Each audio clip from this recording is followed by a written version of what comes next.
السلام علیکم ابن اسکندر خان۔ پاکستان کی تاریخ کی سب سے بڑی سازش، پاکستان کے وجود کو شدید خطرات، زرداری، بیماری، غداری کا سب سے بڑا کھلاڑی۔ جی دوستو، بہت ہی اہم ویڈیو موجودہ پولیٹیکل سینیریو کے حساب سے ہے، ضرور دیکھیے، سبسکرائب کیجئے، شیئر کیجئے۔ کچھ ایسے حقائق آپ کی خدمت میں رکھوں گا، آپ بھی کڑیوں سے کڑیاں ملائیں گے تو ہر چیز بالکل واضح طور پر کھل کر آپ کے سامنے آ جائے گی۔ کل کے جو واقعات ہیں، عمران خان کی اچانک ان ایکسپیکٹڈ غیر متوقع گرفتاری، عمران خان تو پہلے ہی جانتا تھا کہ گرفتار کیا جائے گا۔ کچھ نئے راز کھلے ہیں اور وہ ضروری میں سمجھتا ہوں، مجھے بھو آ رہی ہے ایک بہت بڑی سازش کی، آپ کی خدمت میں رکھتا ہوں۔ پہلے میں آپ کو لے کے جاؤں گا 2005 میں، جب 2009 میں اسامہ بن لادن کا جو واقعہ ہوا تھا، تو اس وقت پریزیڈنٹ اوباما تھا۔ تو پاکستان کے پریزیڈنٹ نے جو ہی صبح آپریشن ہوا، تو آپریشن کے بعد صبح تقریباً 7 بجے پاکستانی پریزیڈنٹ نے آصف علی زرداری نے اوباما کو کال کی تھی اور کنگریچولیشن مسٹر پریزیڈنٹ کہا۔ تو اوباما نے آگے سے کوئی اس کو تھینک یو، اس نے کہا ہے تھینک یو مسٹر پریزیڈنٹ۔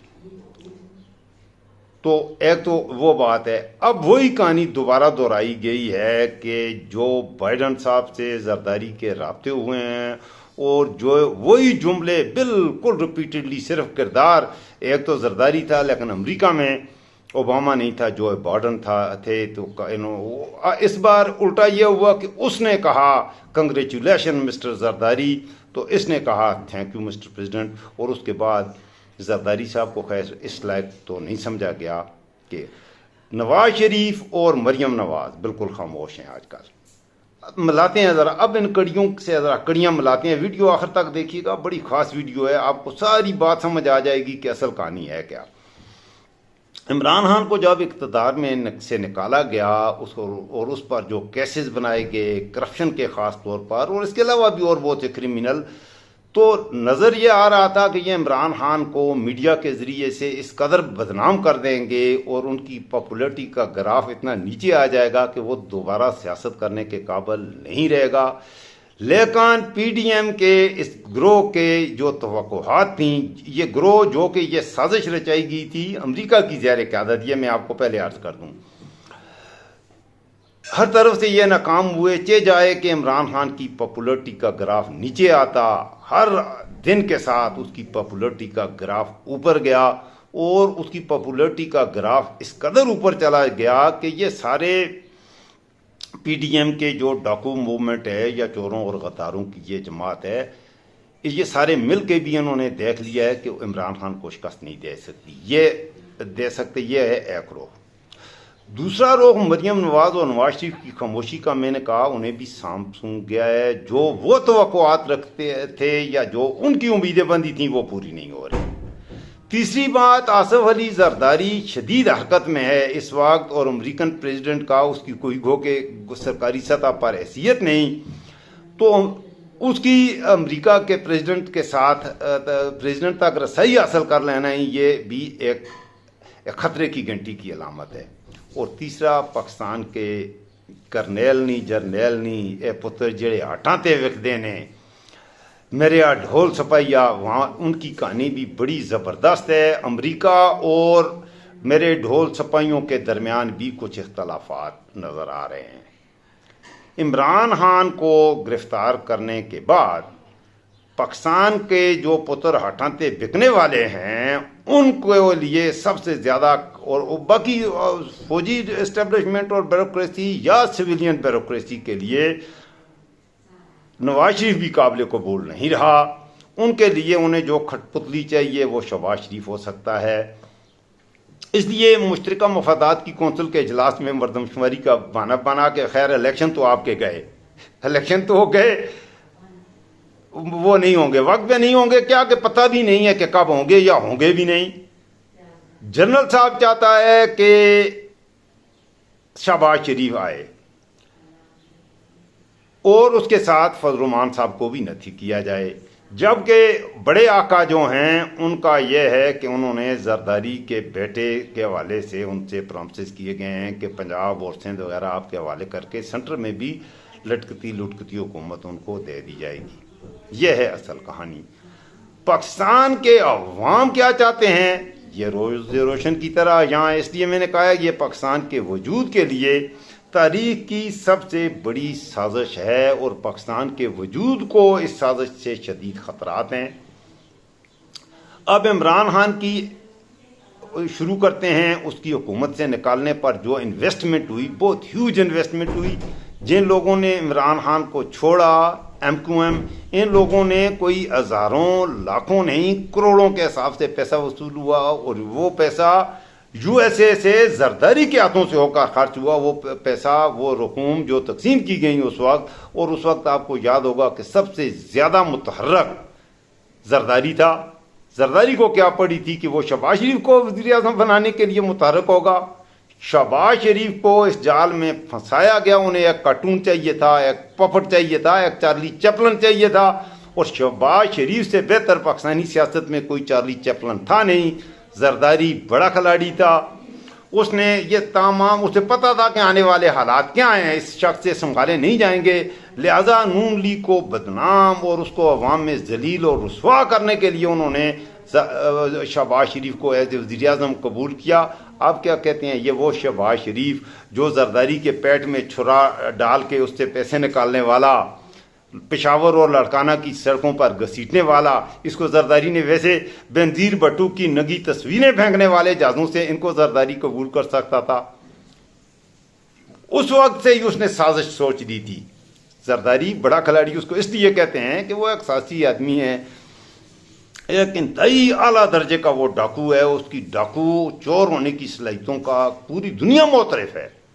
10% سے کہانی شروع کر کے اب 100 اور میں تو کہتا ہوں 1000% سے بھی اوپر کی ہوگی.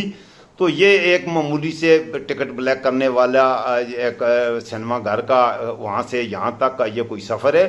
اس میں صلاحیتیں ہیں. اس کی دنیا معترف ہے, میں بھی معترف ہوں, پورا پاکستان معترف ہے. بہرحال وہ انویسٹمنٹ جو کی گئی وہ زرداری کے ہاتھوں سے کی گئی اور زرداری نے زبردست انداز میں وہ انویسٹمنٹ کی کر کے بہرحال کیونکہ انہیں اس وقت بھی نظر آ رہا تھا کہ آئندہ اس وقت پاکستان کی اکانومی کی جو گروتھ تھی اس سے امریکہ والوں کے ایون کے پاکستان کے جو بھی دشمن قوتیں تھیں ان کے رونگٹے کھڑے ہو گئے تھے اور انہیں نظر آ رہا تھا کہ آئندہ اگر 5-7 سال تک عمران خان اقتدار میں رہتا ہے تو پاکستان سب کے ہاتھوں سے نکل جائے گا.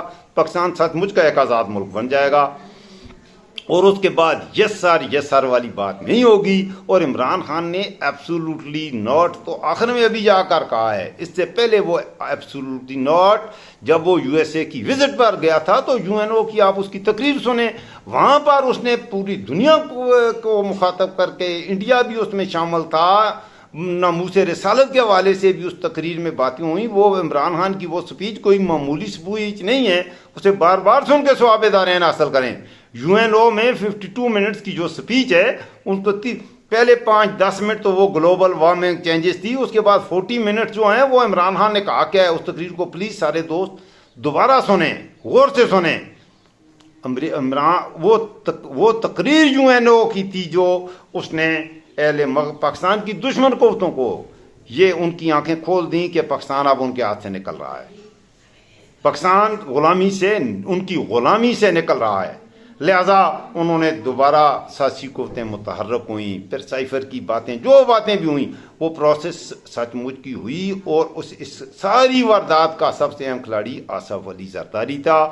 شہباز شریف کو جیسے میں نے کہا بطور پپٹ ایک بندر کے طور پر, ناچنے والے بندر کے طور پر استعمال کیا گیا.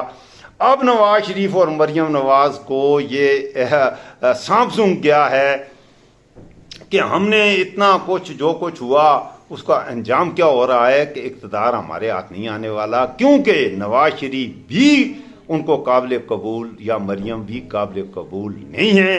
ان کو قابل قبول زرداری ہے یا فضل الرحمان اور شہباز شریف ہیں. اندرون خانہ آپس میں بھی ان کے مذاکرات ہو رہے ہیں. متحدہ مفادات کی کونسل میں پاکستان کی آبادی کے حوالے سے سیٹوں کی جو تقسیم ہوئی ہے, آبادی تو سارے پاکستان کی بڑی ہے سندھ کی سیٹیں بڑھانے کے لیے، اور پنجاب کی 8 سیٹیں گھٹا رہے ہیں۔ پنجاب کی آبادی میں یہ پنجاب والوں کے لیے بھی لمبا فکریہ ہے کہ متحدہ مفادات کی کونسل کا اجلاس ہوا ہے، چاروں صوبوں کے وزرائے اعلیٰ اس میں آئے ہیں، اور وہ اس کو پریزائڈ کیا ہے پرائم منسٹر چارلی چیپلن نے، اور چارلی چیپلن جو پاکستان کا پرائم منسٹر ہے، اس نے بعد میں بڑے فخر سے یہ کہا ہے، تو پنجاب کے لوگ جو کہتے ہیں کہ جاگ پنجابی جاگ، اب جاگ پنجابی جاگ، اب وقت آیا ہے پنجابیوں کے جاگنے کا کہ تمہاری سب سے بڑے صوبے کی 8 نشستیں کم ہو رہی ہیں۔ پنجاب والوں کس دنیا میں رہتے ہو؟ اس لیے میں یہ عرض کر رہا ہوں، اب ان کی سیٹیں کم ہو رہی ہیں۔ سب سے زیادہ وہ کہہ رہے ہیں آبادی کی جو فاسٹسٹ گروتھ ہوئی ہے وہ بلوچستان میں ہوئی ہے، ان کا حق بنتا ہے ان کی سیٹیں کچھ بڑھنی چاہیے، لیکن ان کی سیٹیں جو بڑھنی چاہیے وہ بھی وہاں کے سرداری نظام کی جڑیں کو مضبوط کرنے کے لیے ان کی مرضی کے مطابق سیٹیں نہیں بڑھنی چاہیے، بلکہ آبادی کے تناسب کے لحاظ سے ان کی سیٹیں بڑھنی چاہیے۔ یہ تو ٹھیک ہے، لیکن وہاں پر بھی ایک سازش ہے، اور بلوچستان میں ایسے حالات پیدا کی، بہت بڑی سازش ہے۔ بلوچستان میں ایسے حالات پیدا کیے جا رہے ہیں کہ بلوچستان کو پاکستان سے الگ کر دیا جائے، اور اس سازش میں بلوچستان کے بڑے بڑے جو وڈیرے ہیں، آپ یقین کیجئے وہ بھی شامل ہیں۔ اس لیے میں نے کہا کہ یہ پاکستان کی تاریخ کی سب سے بڑی سازش ہے۔ دوسری طرف KPK کی طرف آئیے، KPK میں 90% لوگ عمران خان کے علاوہ کسی کو قبول کرنے کے لیے تیار نہیں، اور آج یہ جو پاکستان جس میں تم رہتے ہو، پاکستان کے وجود کو اگر کسی نے قائم رکھا ہوا ہے تو آپ یقین کریں وہ KPK ہے۔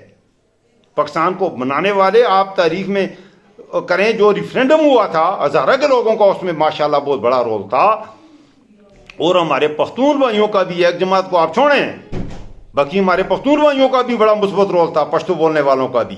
پشتو بولنے والوں نے بھی پاکستان کی حمایت کی تھی۔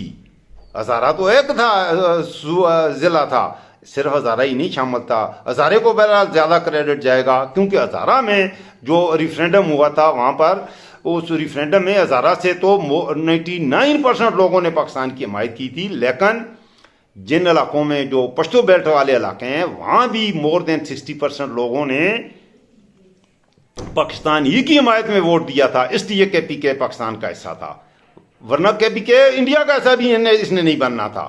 فرض کریں اگر یہ پاکستان نہ بنتا تو پٹھان، ماشاءاللہ میں خود پٹھان ہوں، ہم موت کو قبول کرنے والے لوگ ہیں، ہم آزادی کو، ہم غلامی کو قبول نہیں کر سکتے، چاہے ہمارے بھائی افغانستان میں رہتے ہیں، ہم نہ کبھی کسی کے غلام رہے ہیں نہ کسی کی غلامی، یہ ہمارے کیا کہتے ہیں اس میں ہے، DNA میں ہے۔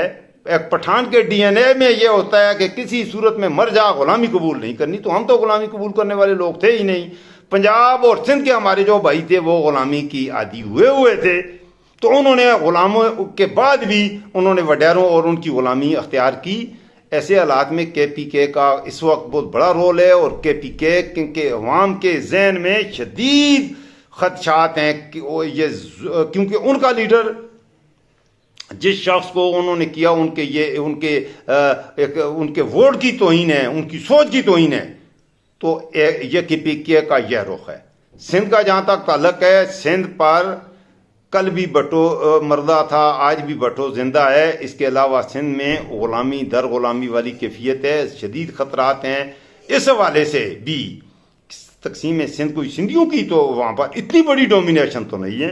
سندھ کے موجودہ سندھ میں اس کے حالات ذرا دیکھیے گا، موجودہ سندھ میں تقریباً نیئر اباؤٹ 27 to 28% آبادی اردو بولنے والوں کی ہے، پورے سندھ کی میں بات کر رہا ہوں۔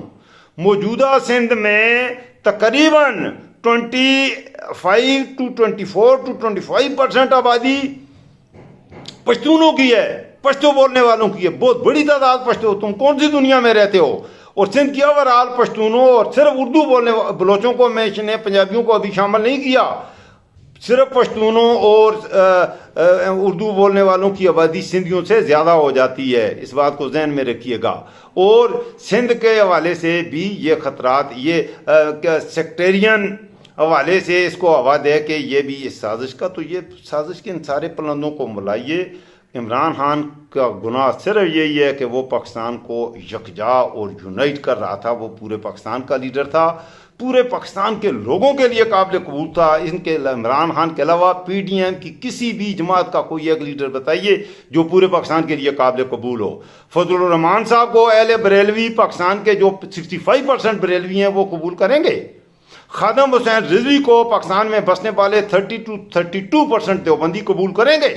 اہل تشیع جن کی آبادی کے پاکستان میں 15 سے 20% ہے وہ ان دونوں کو قبول کرنے کے لیے تیار نہیں ہے. یہ ان کو قبول کرنے کے لیے تیار نہیں ہے, وہ ان کو قبول کرنے کے لیے تیار نہیں ہے. پاکستان جا کہاں رہا ہے؟ ان ساری چیزوں کی کڑیوں کو ملائیے. ایک شخص تھا جو سب کے لیے قابل قبول تھا, دیٹ واز عمران خان. انہوں نے اسے جیل میں ڈال دیا ہے.